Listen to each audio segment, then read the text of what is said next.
So, this actually happened to me a couple weeks ago. I'm walking, actually to here, and of course, it wouldn't be a night at Chapel Hill without the good old singing crackheads. And I actually saw this preppy guy walk beside him and go, "Hey man, why don't you get a job?" And it's like, you know, there's not a whole lot of work for singing crackheads.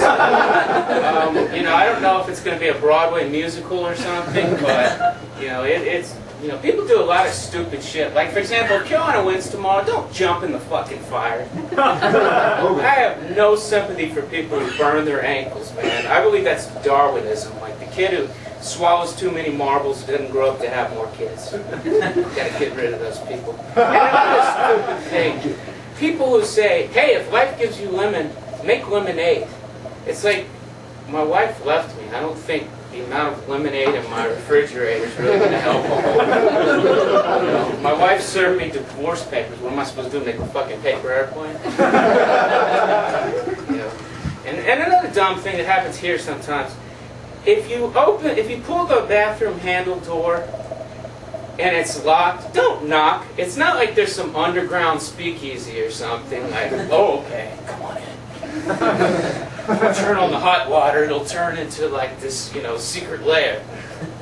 People do a lot of stupid shit. Speaking of stupid shit, who's a Bush fan here? I'm not. By applause, who's not really a Bush fan?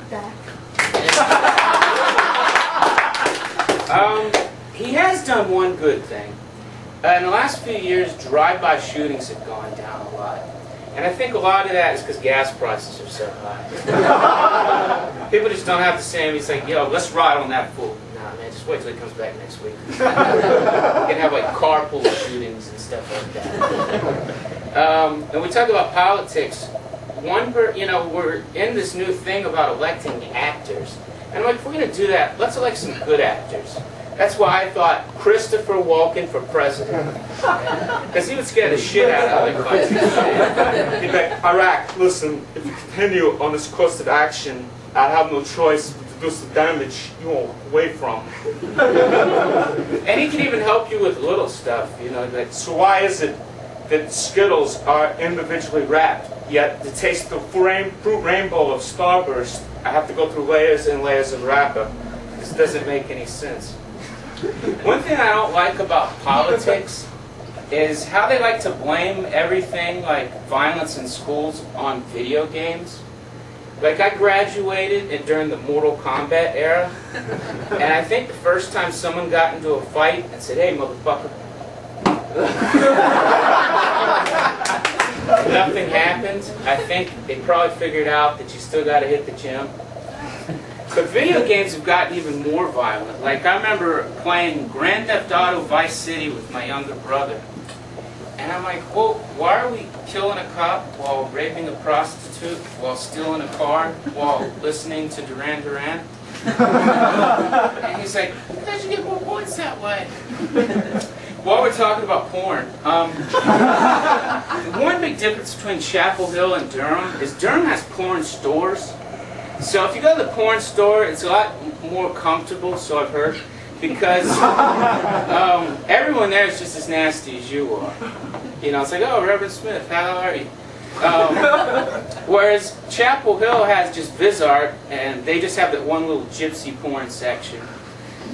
So I've heard, where you got to, you know, you got to like camp out by action adventure and kind of work your way in there. And you always feel like you got to rent like 2 regular movies, or she'll think you're a nasty bastard at the front desk, you know. So she'll be checking your movies out. Oh, okay, we got Enchanted April, Back Alley Anal Bitches, and Walk to Remember. Okay. Nasty motherfucker. I see some people drinking. And that's okay, but you got to be careful, because there are ways you can tell you're an alcoholic. Like if you've ever referred to a cocktail waitress as nurse. Or if you've ever gone to a rehab clinic and they say, well, it'll be a 30-minute wait. And you say, oh, I'll just have a drink at the bar. Or if you've ever gone to a Catholic church and asked about drink specials on wine. Or if you've ever gone to a Carrot Top show. That's one way you can tell. But you know, the craziest drugs out there is not really alcohol, it's these prescription drugs, where the possible side effect is always like twice as bad as what they're trying to cure. because I saw like the newest one for restless leg syndrome, with like if you experience frequent gambling and sexual urges, call your doctor. I'm like, dude, I'm gonna call a hooker and go to a casino. I don't think I'm gonna call a doctor. Obviously, he's the dumbass who prescribed to me in the first place. But my favorite one is for social anxiety disorder, and 2 of the possible side effects are anal leakage and nosebleeds. And I'm thinking, if I already had a problem talking to people, I'm pretty sure my ass leaking and my nose bleeding wouldn't help a whole lot. Ladies, I love you, but you will talk. You know, women, but girls, the ass is leaking. I'm serious. He's not coming to our pool party. Even if you get invited to another party somewhere else in the state, and you come in and you'll say, hey, my name's Shabik. I know who the fuck you are. You're the ass leaker. What's new in current events? Yeah, The Sopranos got canceled, you know, a few months ago. I like that show. I don't know if anybody else does, but I always love how the more violent the gangsters are, the cuter their nicknames get. They're like, oh yeah, Jimmy Pancakes. Oh, he's a fucking stand-up guy. He's a guy who used to whack people over the head with the frying pan. Joey the teddy bear. Oh, fucking great. But one show I'm not really, all these reality shows, you know, it started with The Real World, and I'm like, you know, 7 people living rent-free in a mansion is not the real fucking world. And, you know, you gotta pimp my daughter and The Bachelor, you know, whatever. But technology has gotten, like it, I'm not a fan of, like, eHarmony. Maybe I'm old-fashioned, I'm a romantic. Because, I don't think, I mean, what if you're a fucked up person, you know, because you're supposed to tell the truth about the kind of person you are, but what if you're, like, looking for a nymphomaniac cokehead who owns a Ferrari dealership or something?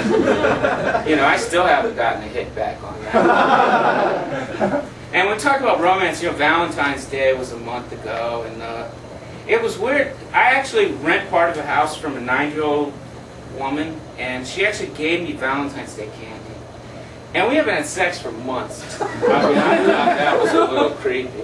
And then in a month we got Easter. Now that's got to piss Jesus off. If he's arguing with Muhammad, because it's like, dude, people pray to you 5 times a day. I got nailed to a cross and all they do is eat fucking chocolate eggs. But in technologies, even with like ordering a pizza, you know, like you'll sit there, now all they ask for is your phone number. They'll ask for your phone number and they'll say, okay, so this is John, you're sitting in the living room right now smoking pot while masturbating. We'll be there in 30 minutes. You're like, damn, you sure you're not here already? You've been a great audience. Thank you very much.